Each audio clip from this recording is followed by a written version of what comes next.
Hello friends, সবাই কেমন আছো? আশা করি সবাই ভালো আছো। আমি খুব ভালো আছি। তো গাইজ, আজকে দেখো কুল মাখা করছি। কুলের সিজন তো চলেই গেল না, তো লাস্টবারের মতন শেষবারের মতন কুল মাখা খেয়েই নিলাম। তো আমাদের কাছে এখনও কুল আছে। যখন সবার কাছে কুল ফুরিয়ে যায় তখন আমাদের কাছে কুল পাকে। তো দেখো, তো আমরা মাখা করছি আবার আজকে।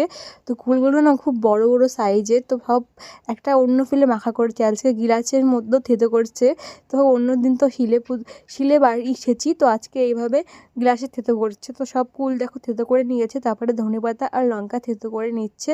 যখন না কুলের সময় থাকে তখন কুল মাখা খেতে ইচ্ছা করে না, আর যখন কুল ফুরিয়ে যায় মনে হয় কি কুল মাখা খাবো, কুল মাখা খাবো। আমের সময়ও ঠিক সেরকমই হয়। যখন আম হয় তখন একটা আম খেতে ইচ্ছা করে না, যখন আম ফুরিয়ে যায় তখন মনে হয় আম কখন খাবো, খেতে ইচ্ছা করছে আম মাখা। এরকম সবার মধ্যে হয়। কার কার মধ্যে এরকম হয় আমার সাথে কমেন্টে জানাবে। আমারও তো এরকম হয়। তো দেখো, সব মিলে কুল মাখা করছে। কুলটা কত সুন্দর লাগছে গাইস, দেখো। কার কার কুল মাখা খেতে ভালো লাগে আমাকে অবশ্যই কমেন্টে জানাবে। আর এই গরমের সময় না টক মাখা খেতে খুবই ভালো লাগে। তো ঝাল একটু কম হয়েছে বলে আর একটু লঙ্কা বাটা দিচ্ছে। তো দেখো, এরকম মাখা হয়ে গেছে। আমি একটু খেয়ে দেখবো কেমন হয়েছে। খাওয়ার পর তো গাইস আমি তো পুরো অবাক হয়ে গেছি, খুব সুন্দর হয়েছে। আর ভিডিওটা ভালো লাগলে লাইক করে দেবে। Bye guys.